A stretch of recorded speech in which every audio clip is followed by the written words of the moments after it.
prendre pour l'après-midi, on a un bloc de 4 présentations. Pour la première, je serai Annie, vous me connaissez, avec Julie, et je vous présente aussi deux personnes du milieu de la pratique. Alors, Kim Thériault, qui est orthopédagogue, mais aussi étudiante au doctorat à l'UQAM. Et je suis aussi avec Barbara Tanguay-Lafrenière, qui est enseignante à la maternelle 5 ans. Alors, aujourd'hui, on vient vous présenter un projet qui est financé par le CRSH. Donc, modalité de co-intervention mise en œuvre en classe d'éducation préscolaire 5 ans et présentation à 4 voix d'une expérience de recherche-action. Alors, notre présentation là, va être assez classique, là, comme habituellement, mais on va essayer de donner beaucoup de temps à nos 2 collègues pour leur témoignage. Donc, pour vous situer un peu, donc, on a parlé ce matin justement du programme du ministère de l'Éducation au Québec, donc le programme Cycle. Et dans ce nouveau programme Cycle, on a revu le mandat avec 2 objectifs. Donc, un premier objectif qui se centre sur favoriser le développement global des enfants. Cet objectif-là était déjà présent dans l'autre programme, les anciens programmes, je devrais dire. Et on a ajouté un nouvel objectif sur la prévention. Il y avait toujours eu de la prévention à l'éducation préscolaire, mais là, c'était clairement indiqué dans le mandat. Et le milieu et le ministère de l'Éducation souhaitent que ces objectifs-là ne soient pas traités de façon isolée, mais au contraire qu'il y ait un arrimage entre le fait de favoriser le développement et de mettre en place des interventions préventives. Alors, parce que certains milieux semblaient croire que d'un côté, ça appartenait aux enseignants, mais de l'autre côté, que ça appartenait peut-être plus aux orthopédagogues, aux orthophonistes et tout, mais pourtant, on est tous là pour soutenir le développement des enfants. Alors, plus précisément, en ce qui concerne les interventions, on voit qu'on souhaite qu'il y ait des interventions qui sont dites universelles pour tous les enfants, mais on souhaite aussi mettre des interventions qui sont dites ciblées. Et encore là, je pense qu'on a tendance à penser encore plus aux orthopédagogues, orthophonistes, ergothérapeutes pour cette section-là un peu plus ciblée. Mais de notre côté, comme chercheurs, on souhaite bien arrimer le tout, mais c'était un peu la même chose du milieu. Donc, les 2 conseillères pédagogiques à l'éducation préscolaire et la conseillère pédagogique en adaptation scolaire dans le centre de service scolaire, pour le nommer d'Émilie. On est en recherche-action. Alors, on peut nommer les choses. On souhaitait travailler ensemble pour justement arrimer le tout. Donc, c'était vraiment un besoin du milieu. Et ces conseillères, ce qu'elles souhaitaient grandement, c'est qu'il y ait une collaboration interprofessionnelle qui s'établisse avec le personnel complémentaire et le personnel enseignant à l'éducation préscolaire. Donc, c'était vraiment un besoin du milieu et comme la chaire s'intéressait principalement à tout ce qui relève de la collaboration interprofessionnelle, on a décidé de travailler de pair ensemble. Donc, notre objectif de recherche, c'était de former et d'accompagner des orthopédagogues et des enseignants à l'éducation préscolaire 5 ans dans la mise en œuvre d'interventions préventives au moyen de la co-intervention en classe afin de soutenir la réussite éducative des enfants. On va vous expliquer un peu plus c'est quoi tout à l'heure la co-intervention là, pour vous donner une petite idée. Oui, donc on l'a dit, il s'agit vraiment d'une recherche-action. Donc il y avait 11 duos enseignantes orthopédagogues donc, qui travaillaient ensemble dans la même école en éducation préscolaire 5 ans. Il y avait des duos qui étaient déjà, donc qui travaillaient déjà de façon collaborative depuis quelques années, puis donc pour lesquels c'est une toute nouvelle expérience. Donc ça enrichissait vraiment beaucoup les séances de formation et les rencontres. Et puis donc, ça s'est déroulé sur 1 an et demi, le projet à peu près. Et donc, on a eu différentes formations. Donc, la première fois, vraiment, on s'est rencontrés pour parler du programme Cycle, notre vision commune ou nos divergences de vision au niveau du programme Cycle. Et surtout aussi du rôle des personnes orthopédagogues à l'éducation préscolaire, comment elles voyaient le rôle de ces personnes-là. On l'a dit tout à l'heure, dans certains milieux, c'est une orthopédagogue n'existe pas avant le mois de janvier. Je ne sais pas s'il se passe quelque chose à Noël, mais on ne les voit pas sinon avant ça. Donc là, on essaie de voir si on ne peut pas déconstruire ce mythe tenace. Ensuite, au cours de la formation 2, on a commencé à parler de modalités de co-intervention en classe. Donc là, où justement sortir du cadre où la personne orthopédagogue vient chercher un enfant, l'amène dans son bureau, fait des activités décontextualisées, le ramène en classe au bout de 50 minutes, 1 heure. Et là, on s'est dit non, on pourrait trouver des façons d'intervenir ensemble en classe pour soutenir le développement global. Et donc, après ça, il y a eu vraiment une observation dans chacune des classes. Donc, on est allé voir tous les duos dans leur école respective. On a pris des photos, on a pris des enregistrements vidéo de ce qui se passait en classe, on a pris des notes, tout ça sur les modalités de co-intervention qu'on a pu observer. Et puis, on a fait un retour là-dessus, sur ces modalités-là à la formation 3. On en a discuté. Et on s'est rendu compte aussi qu'on intervenait peut-être un petit peu moins dans le jeu, notamment le jeu libre. On était beaucoup dans les activités dirigées. Donc là, on a discuté de cet aspect-là, comment on pourrait peut-être le déployer dans les prochaines séances.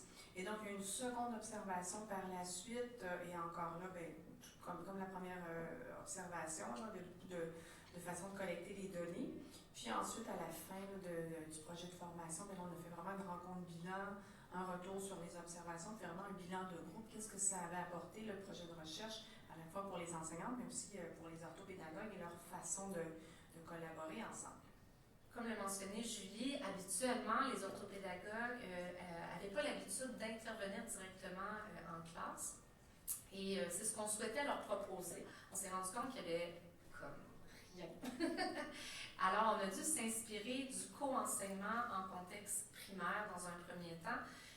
Donc, on en avait trouvé 8 au total, mais on a dû faire une sélection en contexte d'éducation préscolaire. Alors, on vous les présente. Alors, c'est ce qui a été présenté à nos duos. Et comme Julie le mentionnait tout à l'heure, lors de la première observation, on leur a demandé de choisir celle qui les intéressait. Et je vous dirai par la suite qu'est-ce qui a été plus populaire. Donc, dans un premier temps, on avait la modalité de co-intervention, intervention-observation. Ça veut dire qu'il y a un adulte, ce qu'on s'appelle l'orthopédagogue ou l'enseignante, au choix, qui, l'une, observe, prend des notes de ce qui se passe, tandis que l'autre est en présentation, anime une activité avec le groupe. Donc, comme je vous mentionnais, ça peut être orthopédagogue, orthophoniste au choix. Alors, c'était variable d'une classe à l'autre. Pour les interventions en atelier, bon, l'éducation préscolaire, vous savez, il y a souvent des ateliers. Donc, dans ce cas-ci, on pourrait faire 2 groupes, mais en fait, il peut y avoir différents ateliers. Il peut y avoir des ateliers où les enfants n'ont pas un adulte avec eux, mais d'autres ateliers où les adultes se séparent chacun un groupe. Donc, les images vous aident un peu à illustrer le tout. Ensuite, il y a les interventions en parallèle, c'est-à-dire qu'on fait la même activité cette fois-ci, mais on peut se séparer le groupe, par exemple, de façon égale, mais on pourrait aussi se dire, moi, je prends un plus petit groupe parce que je veux faire quelque chose de plus ciblé, puis avec l'autre va prendre un groupe un peu plus grand, mais c'est la même activité dans ce cas-ci. Ensuite, il y avait le soutien partagé avec une cible commune. Donc ça, c'est souvent comme une activité dirigée où tout le monde a la même chose à faire, mais les adultes se promènent d'un groupe à l'autre pour aider les enfants. Et à la fin, c'est le soutien partagé à partir de cibles différentes. Donc ça, c'est pendant les jeux libres, tout le monde fait des choses différentes, puis les adultes gravitent autour des enfants dans ce cas-ci. Alors, ce sont les 5 modalités de co-intervention. Moi, je vous les présente très rapidement. Et c'est les mêmes modalités qui ont été présentées, illustrées, expliquées au duo. Puis, on a donné des exemples concrets un peu pour illustrer le tout. Donc, lors de la première observation, personne n'a fait soutien partagé à partir de cibles différentes. Donc, les gens se sentaient pas mal plus à l'aise dans soit les ateliers, parallèles, observation, intervention ou cibles communes dans les activités dirigées. Par contre, à la deuxième observation, on leur a demandé si ça pouvait être plus du jeu libre. Puis dans toutes les classes où on est allé, il y a justement une classe qui n'a pas fait de jeu libre, mais toutes les autres ont fait des jeux libres. Alors, ce qu'on souhaite aujourd'hui, c'est de donner la parole à Kim et Barbara pour qu'ils puissent vous expliquer un peu leur évolution dans le cadre de ce projet. Bonjour, moi je suis l'orthopédagogue qui était attitrée avec Barbara, enseignante du préscolaire. Alors moi, je voulais partager simplement la différence entre le avant et après dans ma pratique professionnelle. Donc, quand même des bonnes différences parce qu'auparavant, comme on l'a entendu ce matin, effectivement, le service direct à l'élève ou en palier 2, ça arrivait autour de la semaine de relâche. Puis c'est vraiment une culture dans notre centre de service en général, ça se passait comme ça. Moi, j'essayais d'arriver un petit peu plus tôt. J'arrivais à convaincre la direction, mes collègues, dès le début de l'année, d'être présente, mais la priorité était vraiment donnée au service, au primaire. Donc, ça se faisait pas naturellement. Je ciblais aussi principalement la compétence 4, donc la compétence langagière. Les interventions, que ce soit modélisation, étaient liées à la compétence 4. Donc, la conscience phonologique, l'apprentissage des lettres, on sait que c'est prédicteur de réussite, mais le programme du préscolaire, on sait, il est beaucoup plus large que ça. J'avais essayé certaines modalités de co-enseignement avec mes collègues, mais ça se limitait à, comme on l'a vu, une enseigne, l'autre observe. On alternait des fois des ateliers, de l'enseignement en parallèle. Et aussi, il y avait beaucoup de dépistage. On faisait du dépistage en début d'année, milieu d'année, fin d'année. Des fois, ce n'était pas nécessairement en 3 temps, mais souvent, c'était l'ensemble des élèves qu'on voyait pour voir où ils en étaient, etc. Et comme je le disais, rendu à la relâche, les élèves qui résistaient à l'intervention au niveau de la conscience phono, tout ça, on les sortait en petits groupes à l'extérieur de la classe, puis on venait ensuite. Donc, c'était vraiment l'essentiel de ma pratique avant ma participation à la recherche-action.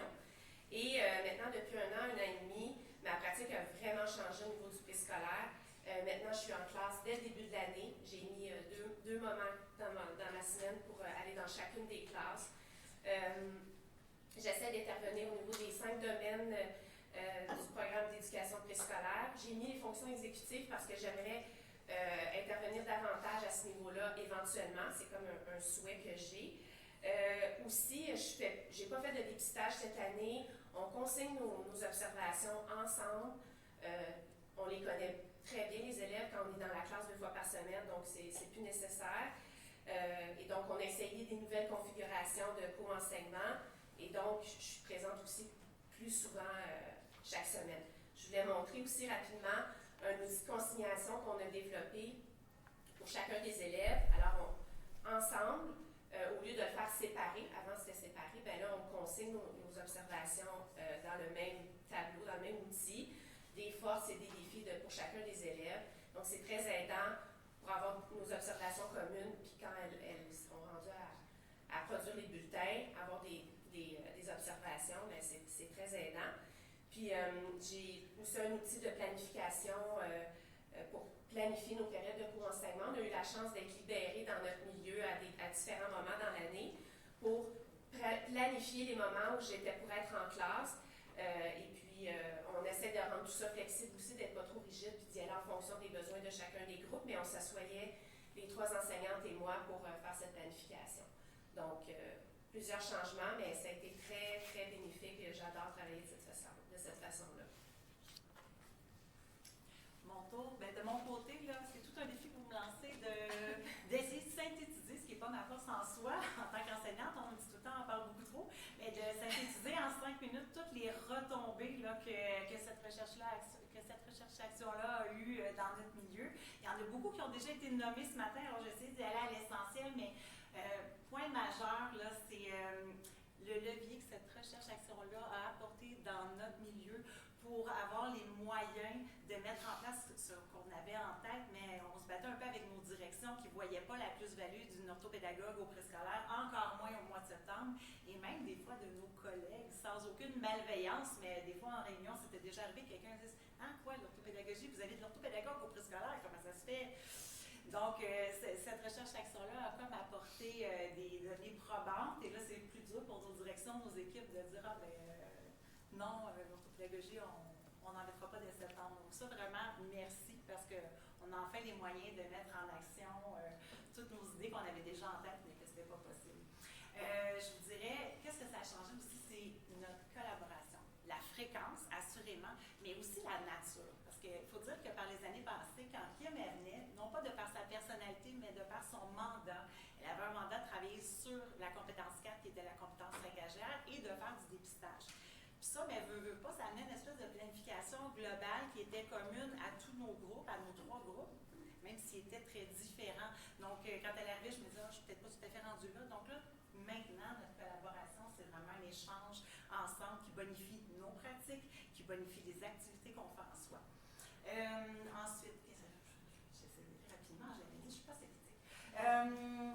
Mon grand coup de cœur, c'est sûr que toutes les approches ont leur avantage selon le temps de l'année, selon ce qu'on veut travailler, mais mon plus grand coup de cœur, on en a parlé ce matin, c'est assurément les jeux libres et plus particulièrement les jeux symboliques. D'être à 2 dans le jeu symbolique, ça me permet d'aller tellement plus loin avec mes élèves pour augmenter leur niveau, la maturité des jeux, et puis il y a certaines problématiques qui sont difficiles, j'avais parlé un petit peu ce matin, mais quand c'est de l'ordre de la communication sociale, le jeu libre, avoir un scénario qui collabore ensemble, des fois, là, c'est le nerf de la guerre, puis à deux, ça nous permet d'échanger, de chercher ensemble des outils, puis vraiment d'amener des enfants à aller beaucoup plus loin, à apprendre à jouer, mais surtout des enfants qui sont neuroatypiques, c'est pas nécessairement simple, le jeu symbolique pour eux. Puis cette année, je trouve qu'on n'a pas terminé, il reste encore plus de choses à faire, mais on est allé vraiment plus loin.